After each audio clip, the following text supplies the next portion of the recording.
Eesti panganduse ja Eesti finantssektori tervis üldiselt on hea. Riskid tervikuna finantsstabiilsusel Eestis on pigem madalad, aga loomulikult riske alati on. See, mis me seekord välja toome, ühelt poolt puudutab arenguid Põhjamaades ja kui peaks siis Rootsi majanduskasv näiteks pöörduma või kinnisvarahinnad järsult kukkuma, siis see võib avaldada negatiivset mõju nii Eesti pankadele kui siis ka Eesti eksportööridele, võib-olla see viimane on isegi veelgi tähtsam. Ka Eesti siseselt, eks me jälgime tähelepanelikult arenguid kinnisvaraturul. Kinnisvara hinnatõus on viimasel ajal olnud üsna kiire, madalad intressimäärad, kiire palgakasv inimestel, et see kõik loob tingimused selleks,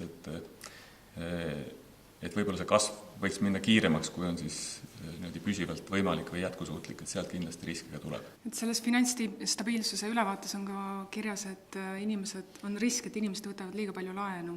Pankade laenuportfellis eraisikutele väljastatud laenude jääk on viimase aasta jooksul kasvanud ligi 8% võrra, mis on pigem kõrge, kuivõrd ta ületab keskmist palgatõusu, mis on pigem seal 6-7% ligi.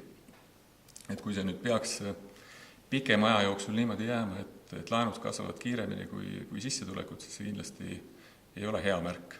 Miks on Eesti finantsstabiilsusele halb, kui inimesed võtavad liiga palju laenu? Me nägime seda 10-12 aastat tagasi, kui alguses majandusel läks väga hästi, laenud kasvasid, kinnisvarahinnad kasvasid, kõik tundus nagu läheb super hästi, tööpuudus ülimadal, aga see tagantjärgi targana ei osutunud jätkusuutlikuks.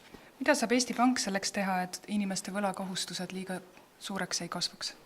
Me oleme varasematel aastatel võinud alati hoiatada, aga nüüd viimastel aastatel oleme loonud enda ja Riigikogu on meile selle kompetentsi andnud, et meie saame kehtestada teatud piirangud, teatud normatiive nii kommertspankade tegevusele, nende kapitalile kui siis eluasemel laenude võtjatele ka.